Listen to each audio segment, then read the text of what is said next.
Hey, refill over here. What's she even doing back there? Knitting? The laughter hit like a slap.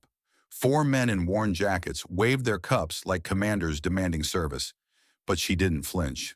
The waitress stepped forward, quiet, precise, and refilled the cup without a word. Then just as she turned to walk away, her voice sliced through the air. Echo, 7, Glassfall. The booth went silent. One man stopped mid-sip. Another lowered his cup as if it were live ammunition. Their smirks vanished, eyes locked. In less than 5 seconds, the temperature in the room dropped. She didn't raise her voice. She didn't need to. Just 3 words. And suddenly, these men remembered exactly who she was. The morning air hadn't yet shaken off the chill when the first regulars slipped into the small roadside diner just off the highway. A bell above the door gave its soft, familiar chime, the kind that felt more like a nod than a greeting. The floor creaked in the same spots it always had. The windows, streaked with condensation and dust, let in a pale gold light that painted slow-moving shadows across the linoleum. The radio played something old, a jazz instrumental that didn't know the name of the century anymore, its quiet warble blending with the hiss of the coffee machine. Behind the counter, Evelyn moved without needing to look. Early 40s, maybe older, though her eyes suggested she'd seen more than her share of lifetimes. Her uniform was clean but faded, her sleeves rolled with military precision. Her name tag, Evelyn, hung slightly crooked, like everything else in her life that she no longer bothered to fix. She didn't make small talk, didn't waste motion. She just worked, calmly, precisely, as though each refill, each wipe of the counter was part of a mission only she understood. The town knew her, but not really. She'd been there long enough to be invisible. The kind of person who was always around, always quiet, always exactly where you expected her to be. Some assumed she'd grown up nearby. Others whispered about her living alone outside town. No family, no car even. But no one ever asked. She didn't invite questions. And in a place like this, that meant she got left alone. At 8:07 a.m., the rhythm broke. The front door slammed harder than usual. 4 men entered, loud, confident, overdressed for the weather. The leader of the group wore a leather jacket scuffed at the shoulders, sunglasses still on, despite the indoor lighting. The others followed with that same kind of swagger that didn't need a reason. They chose the booth in the far corner, the one near the window where the regulars never sat. They made noise, boots against tile, mugs slapped on the table, laughter with too much volume for this hour of the day. Hey, refill over here! One of them shouted, raising his empty cup and waving it like a flare. What's she even doing back there, knitting? The others roared with laughter. One whistled. Another slapped the table with the flat of his hand, making the ketchup bottle jump. Evelyn didn't flinch. She turned, lifted the fresh pot of coffee from the warmer, and walked toward their table. Her steps were even, deliberate. One of the men elbowed the guy next to him and muttered something crude. The fourth man, quieter than the rest, slightly older, watched Evelyn with narrowed eyes. She reached their booth. Without a word, she refilled each cup. One by one, no shaking hands, no forced smile, just silence and steady hands. And then, just as she turned to walk away, she paused. Not dramatically, not for effect. Simply because the moment called for it. Without turning back, her voice cut softly through the laughter. Echo, 7, Glassfall. The booth fell silent. One man froze mid-sip. Another blinked hard and slowly set his mug down like it had turned to glass. The man with the leather jacket shifted uncomfortably in his seat. The quiet one leaned forward. His voice was tight, almost disbelieving. Code Glassfall? Evelyn didn't turn around. She just kept walking. The sound of ceramic tapping against wood had ceased. The laughter that once filled the booth hung mid-air, frozen like breath in a cold room. All 4 men sat motionless, staring at the back of the woman now walking calmly toward the counter. Her apron swaying gently, her left hand still holding the coffee pot, steady as ever. The man who had been mid-sip slowly lowered his cup, setting it down like it might detonate. The one in the leather jacket, the loudest moments ago, opened his mouth, then shut it again, unsure whether to ask or apologize. The quietest of them, the one with the faded tattoo near his wrist, shifted forward in his seat, then stood slowly, His boots made no sound against the floor, though it felt like the entire diner heard them. He didn't move aggressively. In fact, there was something reverent in his stance, something almost ceremonial. He stepped forward once, then again, eyes never leaving Evelyn's back. "Excuse me," he said, his voice low and controlled, but quivering slightly at the edges. "Did you just say Glassfall?" Evelyn turned her head slightly, just enough for her profile to show. Her face remained unreadable. "I did," she said. The man exhaled like he'd been holding his breath for a decade. From his coat, he pulled out a worn black notebook, leather-bound, weathered, creased along the edges like it had been in and out of fire bases for years. He opened it with care, flipping past notes and scribbles, then stopped at a page near the middle. The page was torn slightly at the corner, water-stained. There in thin, all-caps writing, "Glassfall, Echo 7 Command Override, Chain Break Field Authority, Protocol Black." He looked up from the page, eyes wide, then turned to his team. "This isn't public protocol," he said almost to himself. "It was never distributed beyond Tier V teams. No one outside Black Tier comms would even know the phrasing." The others stared back at him. The smirks were gone. All signs of mockery had evaporated. They looked now not at a waitress, but at a woman whose presence suddenly weighed more than any uniform in the room. "She knows it," one of them said under his breath. "She didn't hesitate," added another. The younger one, who'd mocked her earlier, leaned forward with his elbows on the table, as if trying to make sense of what he'd just witnessed. How the hell would she know that? That code was purged after Operation Scorch. At the counter, Evelyn set the pot down. Not rushed, not rattled. She simply folded a towel and began wiping a clean plate, as though nothing unusual had happened. The quiet man stepped closer, now no longer speaking for the others, but from memory. "I was there. Helmand Province. Blackout Zone. 2009. He paused. "We lost comms. Lost command. We were buried in, about to be overrun. And then," his voice caught. "Then someone said Echo, 7, Glassfall," over the broken net. That was the only thing that got through. It wasn't a call for help. It was a command, a lifeline, a shift in control. He glanced at Evelyn again, this time as if trying to place her not in this diner, but in a chair somewhere in a communications bunker, headset on, eyes fixed on a flickering screen. "You gave the order," he said quietly. "Didn't you?" Evelyn looked at him. "No one else would," she replied, her voice calm. A long silence followed, not uncomfortable, but full, heavy with meaning. He took a breath, then straightened his back, his right hand rising slowly until it rested flat against his chest. Not a formal salute. Something older, more personal. "Ma'am," he said with the reverence of a man who once saw death delayed by a whisper. "Glassfall saved my unit." All four men now stood. In that moment, the room seemed smaller. The diner, once just a backdrop of ketchup bottles and worn menus, now felt like the quiet witness of something rare. Recognition long overdue. And Evelyn, still behind the counter, simply nodded once, eyes lowering back to her task. She didn't smile. She didn't cry. Because she'd already lived the consequences of that code. Now someone else had remembered it too. 15 years ago, somewhere near the Shock Valley in northeastern Afghanistan, dust and smoke clung to every breath like punishment. The sun had long since dipped below the ridgeline, but the heat hadn't left the air. It just changed shape, turning into sweat that refused to cool. Inside the remnants of a mud brick compound, a special operations unit, Wraith 6, was trapped. 7 men, low on ammo, surrounded on 3 sides.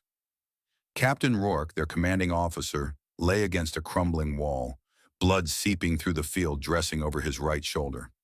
He hadn't spoken for the last 5 minutes.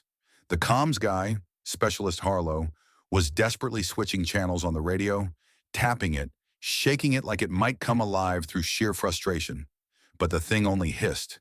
Feedback and static. The sound of silence in combat. "We're cut off," Lorne muttered, scanning through the busted drone feed on his wrist screen. "No signal. No air. We're done." Outside the compound, gunfire echoed sporadically, not directly at them anymore, but close enough to remind them the enemy was still waiting. Tracer rounds had sliced the dusk like teeth just minutes before. There would be more. And then it happened. Not a boom, not a bullet, a voice. Through the static, faint but undeniable, the radio came to life. Not male, not commanding, but clear. The kind of calm that doesn't come from lack of fear, but from knowing exactly when it's needed. Echo, 7, Glassfall. Silence followed. The men froze. Staff Sergeant Delano looked up from his corner, mouth slightly open. Did she just? Yeah, Lorne said, his tone tightening. She did. They all knew what it meant. Glassfall wasn't a code for help. It wasn't even a fallback signal. It was a protocol, a last resort, a whispered override buried in black tier doctrine, taught once in a classified briefing and never mentioned again. When a unit was leaderless, when no rescue was coming, when the plan died and someone else needed to step in, that's when Glassfall was activated. Captain Rourke's eyes opened just long enough to rasp one word.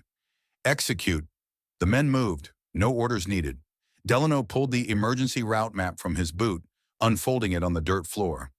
Lorne checked the last known drone telemetry and adjusted their compass by hand. Harlow grabbed what was left of the thermal charges. Two others gathered the wounded captain onto a stretcher rig improvised from a door. Phase 12. Final plan. Zero support. Within 90 seconds, they were on the move. Silent, fast, cutting through the narrow, dry riverbed behind the compound, where the enemy wouldn't expect a retreat without cover. 30 minutes later, bruised and bleeding, they emerged into open terrain where satellite sync returned. Barely. A friendly recon drone picked them up as faint signatures. Air support was dispatched. They lived, all of them. But when they were debriefed weeks later, and someone asked how they knew to fall back, how they chose that precise route, none of them could explain it fully. Just that someone said it. A voice, calm and distant, who gave them permission to survive. They never knew her name, but they remembered her voice and that phrase. Echo, 7, Glassfall. It had saved them all. Before the apron and coffee pots, Evelyn Sayer had a different name in a different world. One whispered behind secure doors and never printed on paper. She wasn't a waitress then. She was a senior linguistic analyst under the Department of Strategic Command, Tier V clearance, embedded deep within Black Tier operations. Her specialty wasn't just intercepting messages. It was building what no one else dared, fallback command protocols for when everything failed. She created Glassfall. It was never meant to be famous. It wasn't a rescue call or a flashy override. It was a whisper built for the edge of collapse, when units lost their leaders, when chaos tore the mission apart, and someone had to decide what came next. Evelyn wrote every line of that protocol herself, the phrasing, the cadence, the tone control that could slip past jammers, panic, and static. Echo, 7. Glassfall was just one of many, but it was the one she remembered best. It worked once. In Helmand, it saved 7 men. They never knew her name. Then, months later, it was triggered again, but by accident. A relay malfunction, a corrupted node, a signal bounced wrong at the worst moment, and a team in Libya received the phrase when it should have been locked. They aborted the mission. One died, another was left behind. Evelyn was brought in, not with accusations, but with implication. The code had worked too well. Someone had to take the fall. She explained the error, warned them months ago. None of it mattered. No charges, no demotion, just silence. They gave her a choice. Desk duty, under a new name, away from systems and code. She declined. Evelyn disappeared, not because she was exiled, but because she chose to be. She left the world of encrypted bunkers and command line orders, traded it for burnt coffee and worn floors. Somewhere far from that fallout, she tied her hair up, pinned on a fake smile, and folded napkins instead of briefings. But she remembered every code, every line, every voice she couldn't save. She wasn't forgotten. She simply chose not to speak again. The booth remained silent long after the last word left her lips. Echo 7, Glassfall. It wasn't just the words, it was the way she said them. Calm, sharp, like she had said them before. Like they had once meant the difference between living and being remembered. The men who had laughed minutes ago now sat frozen, one with his cup halfway to his mouth, another gripping the edge of the table like it might steady him. The fourth, the one with the notebook, the quiet eyes, was already standing. He stepped forward. His posture was no longer relaxed or casual. It was something else now. Something ingrained, military, subtle, but unmistakable.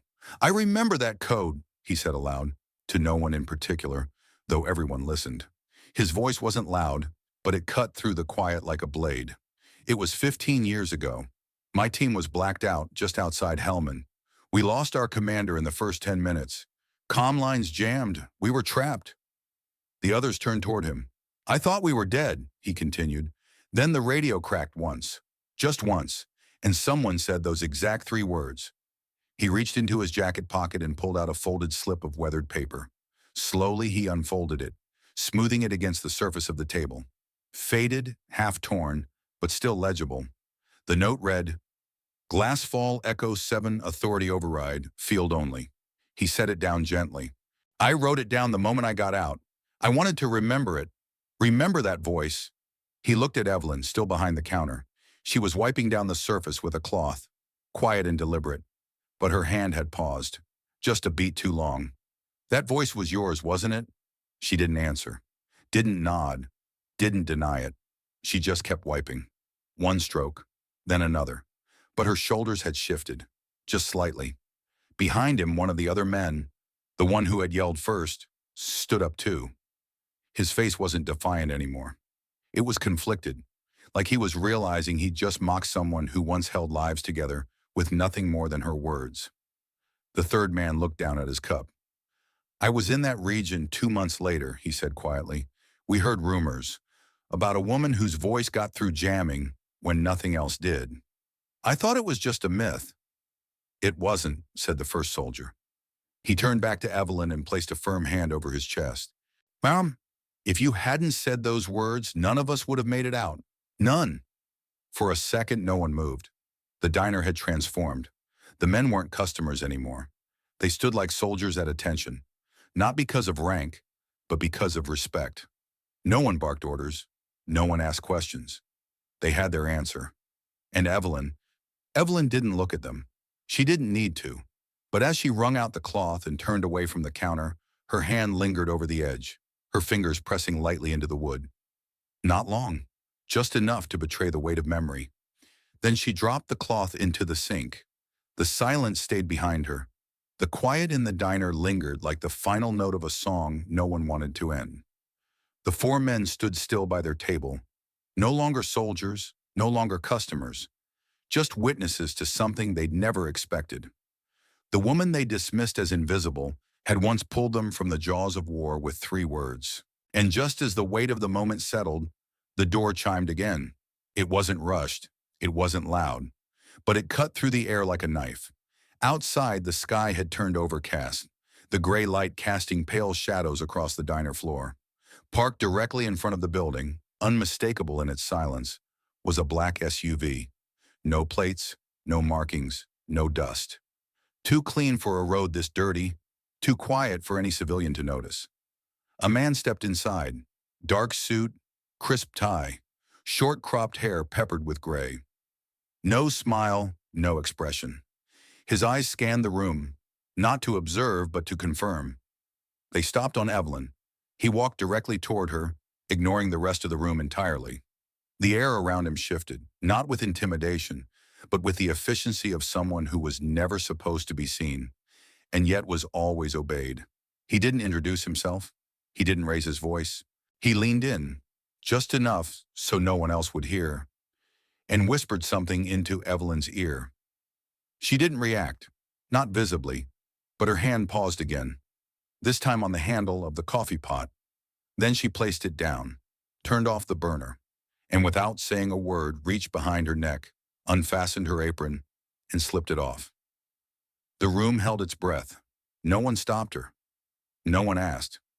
Even the men who had once barked orders at her only stood in silence, heads lowered, perhaps out of shame, perhaps out of respect.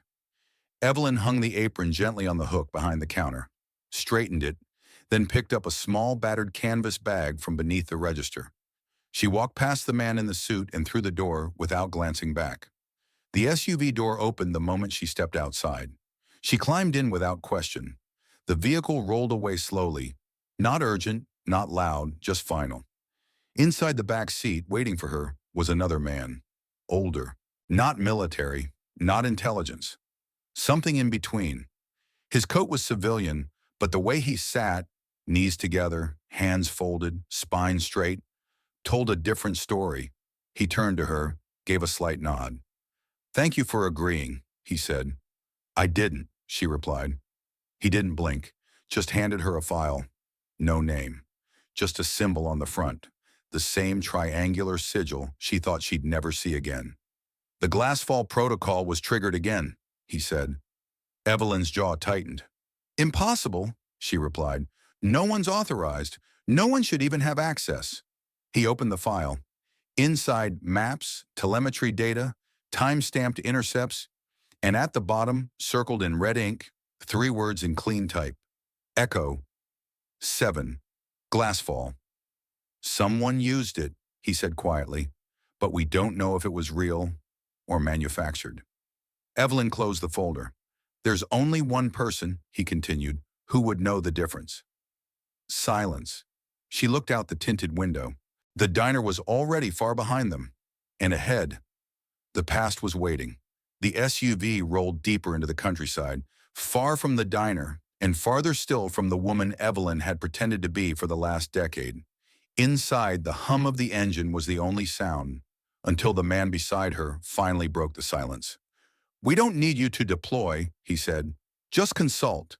Just confirm what this is. Real or false trigger. That's all." Evelyn didn't answer. She was staring out the window, arms crossed loosely, her body still, but her jaw clenched. The file on her lap lay unopened now, but the weight of what it contained had already settled in the air like a storm cloud. When she finally spoke, her voice was quieter than a whisper, but sharper than steel. "Glassfall was never meant to be a password," she said. "It wasn't a cheat code. It wasn't something to be echoed by people chasing control." She turned her gaze to the man beside her.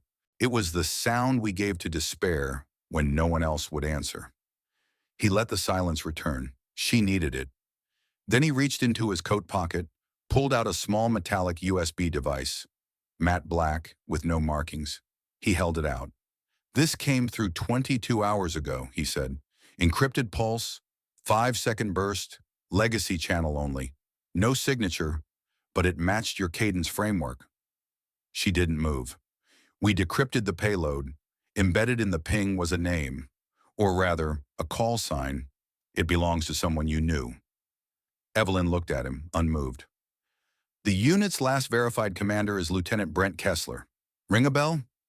She froze. Kessler wasn't just a name. He had been a test case, one of the soldiers in her early signal simulations. The first voice she used to refine the structure of Glassfall. One of the few who actually understood why the code worked, because he had helped design the human fail points that justified it. He had disappeared from the system years ago. Quiet transfer, no reason given. She took the USB. In the front seat, the driver wordlessly handed back a small sat phone with a military radio adapter attached. There was a headset, old, scratched, worn. She hadn't used one like it in 10 years. She stared at it for a long moment. The man beside her watched, respectful, saying nothing. Then slowly, Evelyn put on the headset. A different version of herself returned. Not louder, not colder, but more exact. Her fingers adjusted the frequency wheel by touch alone. She opened the channel. A small red light blinked once, and she spoke. "Echo 9. Widow standby. Glassfall over." The light blinked again, then stayed solid. Her voice, once erased by politics and silence, now traveled across frequencies no longer listed, across systems that had all but forgotten her name. But someone would hear it. Someone still out there in the dark, waiting for the voice they thought they'd lost.